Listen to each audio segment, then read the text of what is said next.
नवंदर वेझो 10 ॾींहं अॻु हथियारबंदनि जे हमले में ज़ख़्मी थियल वापारी नौजवान दम ॾेई छॾियो आहे। रांझण जत कराची जी अस्पताल में ज़ख़्मनि जा सूर नसंदे दम ॾिनो, जंहिंजो लाश अबाणे ॻोठ जत भुटा मुंतक़िल कयो वियो आहे।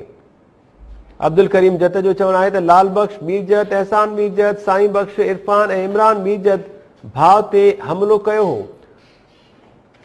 वधीक तफ़सील वठूं था टाइम न्यूज़ जो रिपोर्टर नूर मोहम्मद असां टेलीफोन लाइन ते आहे। नूर मोहम्मद, इन बाबति छा अपडेट्स आहिनि अव्हां वटि? जी मेहताब, 11 ॾींहं अॻु मोटरसाइकिल ते सवार हथियारबंदनि स्टेशन भरिसां किरियाने जे वापारी रांझन जत ते गोलियूं करे ज़ख़्मी करे विधो हुयो। जॾहिं त ज़ख़्मीअ खे पहिरियां लाड़काणे जे चांटा अस्पताल मुंतक़िल कयो वियो, जितां वधीक इलाज जे लाइ कराची रवानो कयो वियो हुयो, जिते गुज़िरियल ॾींहुं हू ज़ख़्मनि जा सूर न सहंदे फोत थी वियो हुयो, जंहिं बैदि फोतीअ जो मड़ नवंदेरो भरिसां ॻोठ जतभटा आंदो वियो।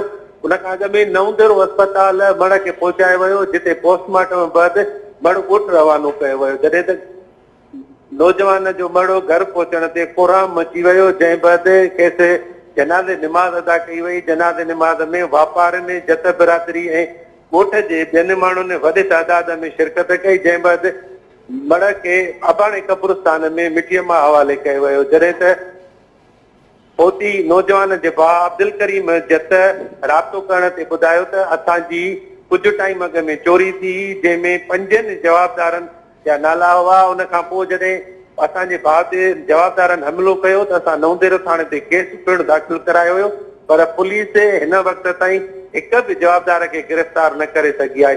उन्हनि पुलिस मथां इल्ज़ाम हणंदे चयो त पुलिस जवाबदार दुरखां करी रिश्वत वरिती, जंहिं करे हिन वक़्त ताईं असांजे भाउ ते हमलो कंदड़नि में को बि जवाबदार गिरफ़्तार पुलिस न करे सघी। जी मेहताब। ठीकु आहे, महिरबानी अव्हांजी नूर मोहम्मद सुमरो।